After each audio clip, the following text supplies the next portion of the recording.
at all these slave masters posing on your dollar. Claims of censorship is rot on the right and some circles on the left right now. Both sides are claiming that big tech is silencing their speech or trying to make conservative thought illegal through deplatforming. The prevailing argument is that since social media platforms are banning people for violating their terms of service agreements, that it's an attack on their First Amendment rights of free speech. I find this quite interesting since social media companies have done something quite brilliant here. They got conservatives to believe a leftist idea, one that is paramount to bringing the socialist revolution. The idea that workers own the sole right of the use of their labor and should also own the means to achieve that labor. Part 1. Your so-called speech is a product. Social media companies have tricked everyone into believing that their profiles and all the things they produce belong solely to them. That when one creates an account on these platforms, the creator owns all of the content produced. To an extent, that is true. According to Twitter's terms of service, you retain your rights to any content you submit, post, or display on or through the services. What's yours is yours. You own your content, and your incorporated audio, photos, and videos are considered part of the content. But the catch here is what you grant Twitter the right to do with that content. According to Twitter, by submitting, posting, or displaying content on or through the services, you grant us a worldwide non-exclusive royalty-free license, with the right to sub-license, to use, copy, reproduce, process, adapt, modify, publish, transmit, display, and distribute such content in any and all media, or distribution methods now known or later developed. For clarity, these rights include, for example, curating, transforming, and translating. This is where the money comes in. See, social media platforms are businesses. They sell a product. That product is your data as described by Twitter in this statement.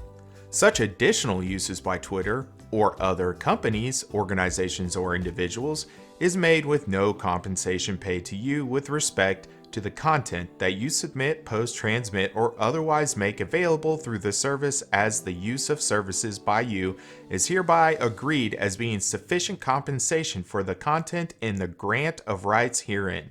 I mean, sure, you have some privacy and ownership when it comes to how they use your data, but overall, the general characteristics of who you are, like age, race, sex, and location, are sold as products to other companies.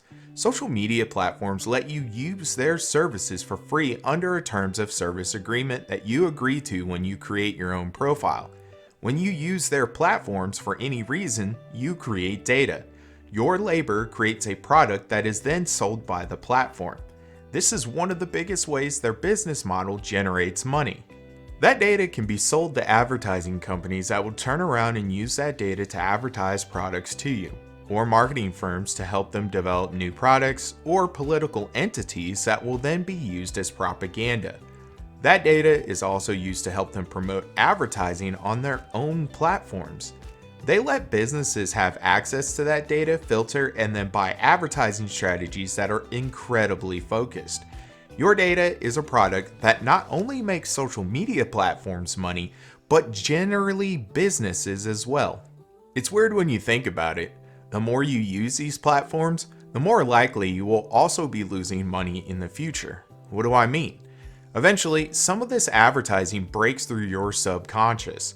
The next purchase of a brand you make, you might think you made that decision on your own, but through months of being battered with advertisements left and right about this one brand, they planted a seed.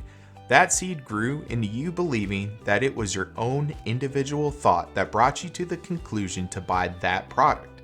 So your use of Twitter gives these companies a way to influence your purchasing habits. Part 2. Twitter as an example. Did you read the terms of service before you clicked agree and created your Twitter account? Most likely not. You just scroll down and hit that agree button and move on. Apparently, all the people who think they have speech on Twitter did as well. Do you know exactly how Twitter collects data and what types? Twitter uses all the information that you post, and most of it is public. The lists you create, people who follow you, and tweets you like or retweet, and any engagements with advertisements. Your contact information through how you log in, your phone number, and your address books that you synced. Twitter uses information from direct messages about whom you have communicated with and when, but not the content, to better understand the use of our services, to protect the safety and integrity of our platform, and to show more relevant content. Twitter takes all of this information, packages it in a nice way for others to use, and sells it away. They make actual monetary compensation off your labor. All you get in return is the ability to use their services for free. Free meaning that you don't pay a monetary cost, but you pay for it through your labor to produce content and your attention. Another way you pay for the product is by recruiting others to come to the service or stay on the service. See, if you're using Twitter, then maybe your friends will too. By you actively having an account, you help bring people to the platform and help retention efforts of Twitter's service. For example, Donald Trump. I do believe that Twitter used Donald Trump and allowed him to get away with so many violations of their term of service because of the amount of traffic he brought. Not only did he bring new Twitter users, his supporters that just wanted to have a direct line of communication with him, but also for people he kept on the platform at any given time. The more he tweeted, the more the world was on Twitter. This meant more avenues to collect data and eyes on advertisements. His profile generated Twitter a lot of business. That is why I believe they waited until the last possible second to ban his account. It was for monetary reasons. Twitter used the attention that Trump could generate and then dropped him before a new administration came in because he would no longer be as important. I'm pretty sure this is why most of the platforms all dropped him at the same time. The Capitol event just gave them cover and a valid reason to. Part 3. But I own my content. If you own your content, then how is Twitter justified in censoring your speech? Well, you don't own the service. You only have access to the service under the premise that you will follow Twitter's terms of service. According to Twitter, we may suspend or terminate your account or cease providing you with all or part of the services at any time for any or no reason, including but not limited to, if we reasonably believe 1. You have violated these terms or the Twitter rules and policies or Periscope community guidelines. 2. You create risk or possible legal exposure for us. 3. Your account should be removed due to unlawful conduct. 4. Your account should be removed to prolong inactivity. Or 5. Our provision of the services to you is no longer commercially viable.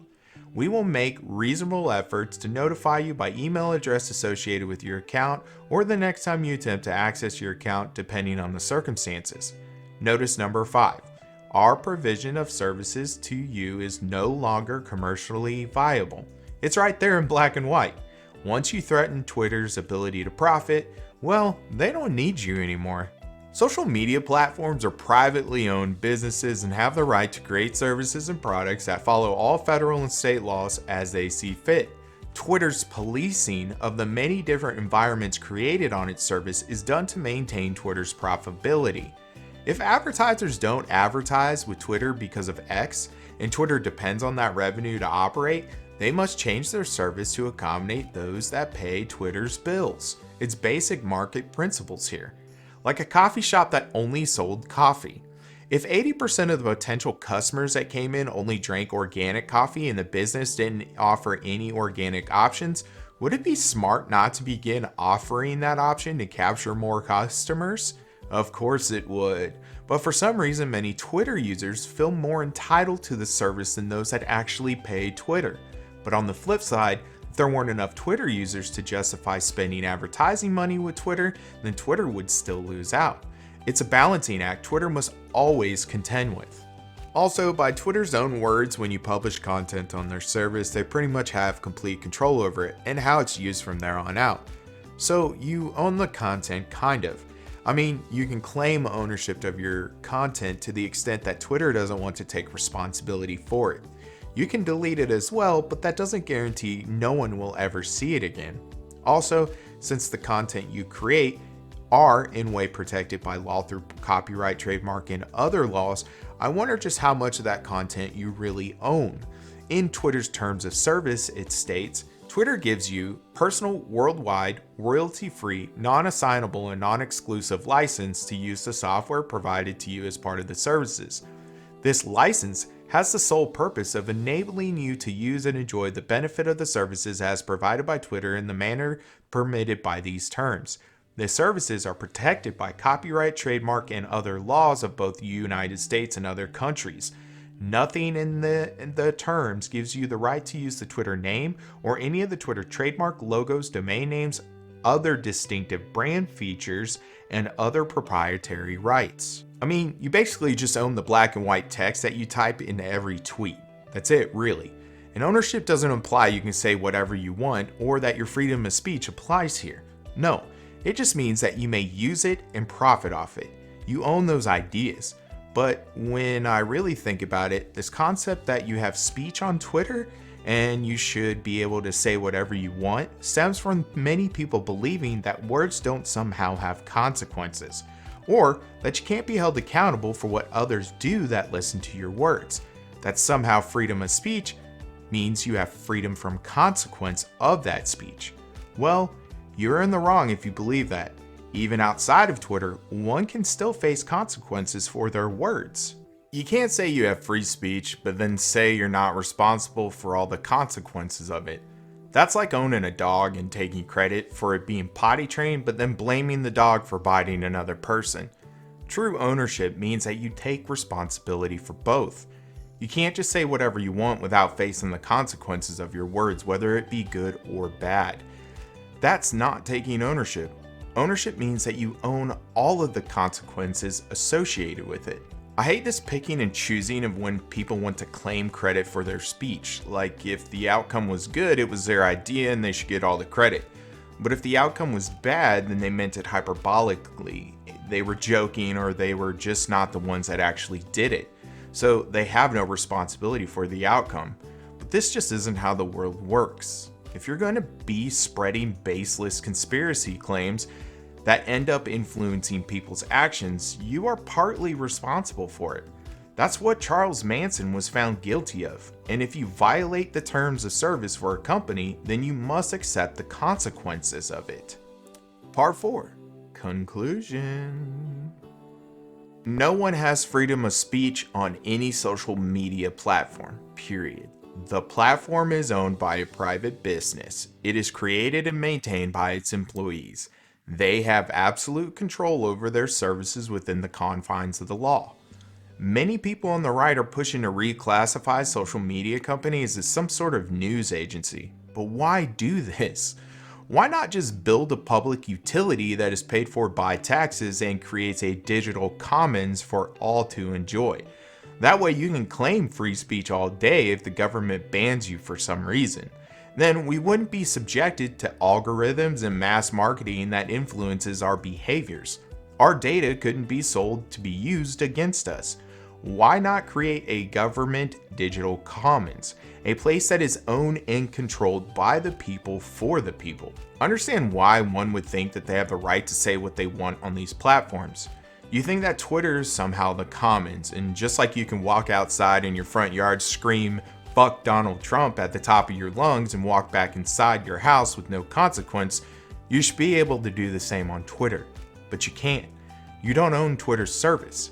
You own the words you put on Twitter, and the words you're allowed to put on Twitter is also regulated by their terms of service. Sort of like not being able to walk into a crowded theater and yell "bomb." I mean, you can, but you'll face the legal consequences of those actions. So you can say whatever you want on Twitter, but you will face the legal consequences from Twitter as well. Listen, you want free speech? Create your own website and blog all you want. Create all the videos you want. Drop all the N-words you want. What? That's not the same? Oh, because you want access to people's attention. You think you're entitled to the people these social media platforms have attracted. Well, I'm sorry. You're not, and you're free to attract your own audience. Yeah, I know, it'll take work, but listen, nothing is free, remember? Stop trying to mooch off their labor, pull yourself up by your bootstraps, and curate a place for people to listen to you. Thanks, guys, for listening. Hope you liked the conversation. Please put some comments below, like, share, and subscribe. Follow me on Twitter. That's probably where I'm most active. And stay safe.